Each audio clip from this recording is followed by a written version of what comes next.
ബഹുമാനപ്പെട്ട മന്ത്രിയോട് ആദ്യം പറയുവാനുള്ളത്, ഞങ്ങൾക്ക് വേറെ ഒന്നുമല്ല, എല്ലാ നിയമങ്ങളും അനുസരിച്ച് പ്രവർത്തിക്കുന്ന ഞങ്ങൾക്ക് നിയമത്തിൻ്റെ ആനുകൂല്യം അങ്ങയുടെ ഭാഗത്തുനിന്ന് വാങ്ങിച്ചു തരാനുള്ള ഒരു സന്മനസ് കാണിക്കണം.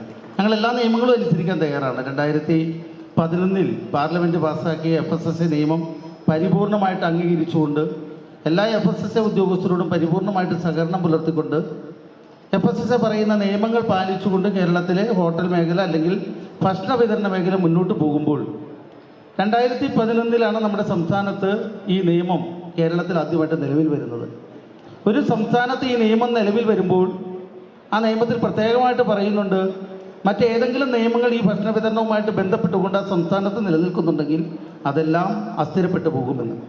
എന്നാൽ ഇവിടെ 1954 പൊതുജനാരോഗ്യ നിയമവും മറ്റും കാണിച്ചുകൊണ്ട് ഹെൽത്ത് ഉദ്യോഗസ്ഥരില്ലാത്ത അധികാരം ഉപയോഗിച്ചുകൊണ്ട് ഭക്ഷണ സാധനങ്ങൾ പിടിച്ചെടുക്കുകയും അത് പ്രദർശിപ്പിക്കുകയും ചെയ്തുകൊണ്ട് കേരളത്തിലെ ടൂറിസം ഇൻഡസ്ട്രിയെയും ഒപ്പം തന്നെ ഈ ഭക്ഷണ വിതരണ മേഖലയിൽ ജീവിക്കുന്ന ആയിരക്കണക്കിന് അല്ലെങ്കിൽ 10,000-കണക്കിന് ഹോട്ടലുകാരെയും വളരെയധികം ബുദ്ധിമുട്ടിക്കുകയാണ്.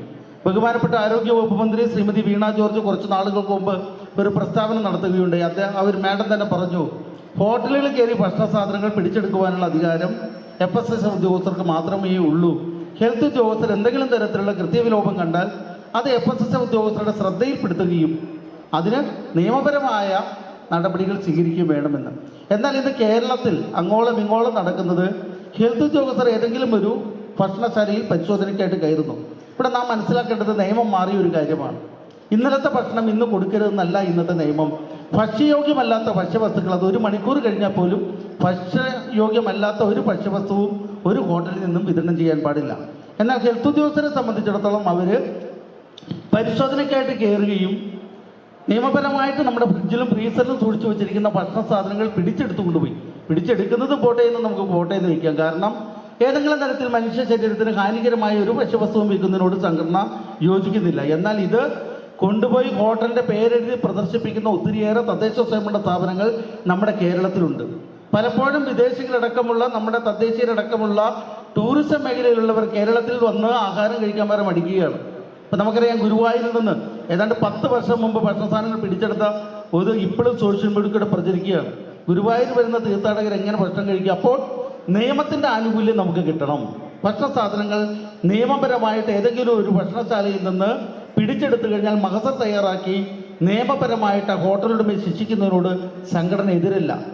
ഇടുക്കി ജില്ലയിൽ നാം കണ്ടതാണ്, ഒരു DMO ഒരു ഓഫീസിൽ കയറി നമ്മുടെ സംഘടന മുഖാന്തരം ഒരു പരാതി നമ്മൾ മന്ത്രിക്ക് കൊടുക്കുകയുണ്ടായി. അതിന് പ്രധാനപ്പെട്ട കാര്യം, ഹോട്ടലുകളിൽ കയറി ഭക്ഷണ സാധനങ്ങൾ പിടിച്ചെടുക്കുകയും സെറ്റിൽമെൻറ്റിനായിട്ട് ഹോട്ടലുടമയെ വിളിച്ചു വരുത്തുകയും ഇത്ര രൂപ തന്നാൽ നാളെ തൊട്ട് കട തുറക്കാം എന്ന് അദ്ദേഹം ആവശ്യപ്പെടുകയും ചെയ്തു. ഇത് നമ്മുടെ നിയമപ്രകാരം ആദ്യമായിട്ടായിരിക്കും ഒരു സംഘടന ഇന്ന ഉദ്യോഗസ്ഥൻ കൈക്കൂലി ചോദിക്കുന്നു എന്നൊരു പരാതി ഗവൺമെൻറ് ശ്രദ്ധയിൽപ്പെടുത്തിയത്. തീർച്ചയായിട്ടും ഗവൺമെൻറ് അതിന് പരിഹാരം കാണുകയും അടിയന്തരമായിട്ട് അദ്ദേഹത്തെ സസ്പെൻഡ് ചെയ്ത് നിയമ നടപടികൾ സ്വീകരിക്കുകയും ചെയ്തു. ഇങ്ങനെ ഒത്തിരിയേറെ സംഭവങ്ങൾ നമ്മുടെ കേരളത്തിൽ നടക്കുന്നുണ്ട്.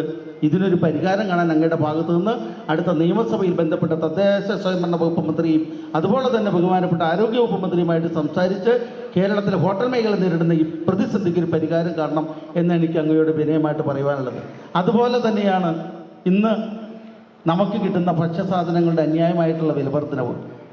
സർക്കാർ കമ്പോളത്തിൽ അടിയന്തരമായിട്ട് ഇടപെട്ടില്ലെങ്കിൽ കേരളത്തിലെ ഹോട്ടൽ മേഖല നിന്നു പോകുന്നൊരവസ്ഥയിലേക്ക് പോകും. അത്രയേറെ വില കൂടുതലാണ് പല സാധനങ്ങൾക്കും ഉണ്ടാകുന്നത്. കേരളത്തിലെ മാത്രം കുഴപ്പം കൊണ്ടല്ല, കാരണം കേന്ദ്ര ഗവൺമെൻറ്റിൻ്റെ ഭാഗത്തുനിന്ന് ഗ്യാസിന് അന്യമായിട്ടുള്ള വിലവർദ്ധനവ്, അതുപോലെ തന്നെ GSTയിൽ വന്നിരിക്കുന്ന മാറ്റങ്ങൾ. GST പറയുമ്പോൾ നേരത്തെ അവിടെ സൂചിപ്പിച്ചതാണ്, മന്ത്രിയുടെ അറിവിലേക്കായിട്ട് ഒന്നുകൂടി പറയുകയാണ്, MSMEയിൽ ഉൾപ്പെടുത്തിയിട്ടുണ്ട് കേരളത്തിലെ ഹോട്ടലുകളെ. MSMEയിൽ ഉൾപ്പെടുത്തിയിരിക്കുക എന്ന് പറയുമ്പോൾ ഉൽപ്പാദന മേഖലയും സർവീസ് മേഖലയും ഒന്നായി കാണാമെന്ന് കോവിഡ് കാലഘട്ടത്തിൽ നമ്മുടെ കേന്ദ്ര മന്ത്രി തന്നെ പ്രസ്താവിച്ചതാണ്. പക്ഷെ നിർഭാഗ്യവശാൽ ഉൽപ്പാദന മേഖലയ്ക്ക് കിട്ടുന്ന ഒരു ആനുകൂല്യവും സർവീസ് സെക്ടറിന് കിട്ടുന്നില്ല. ഉൽപ്പാദന മേഖലയ്ക്ക് 1% GST ഉള്ളപ്പോൾ നമ്മൾ 5% GST കൊടുക്കേണ്ടി വരുന്നുണ്ട്. അവിടെയും ഒരു വിരോധാഭാസം എന്താണെന്ന് ചോദിച്ചു കഴിഞ്ഞാൽ, കോമ്പോസിഷൻ സ്കീം തിരഞ്ഞെടുക്കുന്ന വ്യാപാരി, അതായത് സ്വന്തം കയ്യിൽ നിന്ന് GST അടയ്ക്കുന്ന വ്യാപാരി 5% അടയ്ക്കണം, കളക്ട് ചെയ്യുന്ന നമ്മളും 5% അടയ്ക്കണം. വലിയ വലിയ ഹോട്ടലുകൾക്ക് ഇൻപുട്ട് ആനുകൂല്യമുള്ളപ്പോൾ ഈ ചെറുകിട ഹോട്ടലുകൾക്ക് ഇൻപുട്ട് ആനുകൂല്യം പോലുമില്ല. ഒത്തിരിയേറെ പ്രതിസന്ധിയാണ് ഈ മേഖല നേരിടുന്നത്. ബഹുമാനപ്പെട്ട നമ്മുടെ മിനിസ്റ്ററോട് പറയുവാനുള്ളത്, ഈ മേഖലയെ നിലനിർത്തുന്നതിന് ആവശ്യമായ ഒത്തിരിയേറെ കാര്യങ്ങളുണ്ട്. സമയക്കുറവ് മൂലം ഞാൻ പറയുന്നില്ല. ഏറ്റവും വലിയൊരു പ്രശ്നമാണ് നമുക്കറിയാം PCBയുമായിട്ട് ബന്ധപ്പെട്ട കാര്യങ്ങൾ ഗവൺമെൻറ്റൊക്കെ ഒത്തിരി ആനുകൂല്യം PCB ആയിട്ട് ബന്ധപ്പെട്ടുകൊണ്ട് നമുക്ക് ചെയ്തു തരുന്നുണ്ടെങ്കിൽ പോലും ചെറുകിട ഹോട്ടലുകൾ അവിടെയും കുറേ പ്രതിസന്ധിയിലാണ്. ഏറ്റവും വലിയ പ്രതിസന്ധി എന്ന് പറഞ്ഞാൽ തദ്ദേശ സ്വയംഭരണ സ്ഥാപനങ്ങളെ കൊണ്ട് തന്നെയാണ്. സ്വന്തം ഉത്തരവാദിത്തം നിറവേറ്റാത്ത തദ്ദേശ സ്വയംഭരണ സ്ഥാപനങ്ങൾ, നമുക്കറിയാം നഗരപാലിക നിയമത്തിൽ പ്രത്യേകമായിട്ട് എടുത്തു പറയുന്നുണ്ട്, ഈ മാലിന്യ സംസ്കരണത്തിൻ്റെ ചുമതല വ്യാപാരിക്ക് മാത്രമല്ല, അത് തദ്ദേശ സ്വയംഭരണ സ്ഥാപനങ്ങൾക്കുമുണ്ട്. പക്ഷെ കേരളം നേരിടുന്ന ഏറ്റവും വലിയൊരു പ്രതിസന്ധി എന്ന രീതിയിൽ മാലിന്യ സംസ്കരണത്തിന് Kerala hotel and restaurant association സംസ്ഥാന സർക്കാരിനോടൊപ്പം തന്നുകൊണ്ട് ഏത് രീതിയിൽ ഏതറ്റം വരെയും സാമ്പത്തികപരമായിക്കൊള്ളട്ടെ ഏത് രീതിയിൽ പരിഹരിക്കുന്നതിനും സംസ്ഥാന സർക്കാരിന് പരിപൂർണ പിന്തുണ പ്രഖ്യാപിച്ചിട്ടുള്ള ഒരു സംഘടനയും കൂടിയാണ് Kerala hotel and restaurant association എന്നുള്ളതുകൊണ്ട് ഞങ്ങളെ നിലനിർത്തുന്നതിനാവശ്യമായ എല്ലാ സംവിധാനങ്ങളും അങ്ങ് പ്രതിനിധാനം ചെയ്യുന്ന സംസ്ഥാന സർക്കാരിൻ്റെ ഭാഗത്തുകൂടി ഉണ്ടാവണമെന്ന് വിനയത്തോടു കൂടി അഭ്യർത്ഥിച്ചുകൊണ്ട് എൻ്റെ വാക്കുകൾ നിർത്തുന്നു.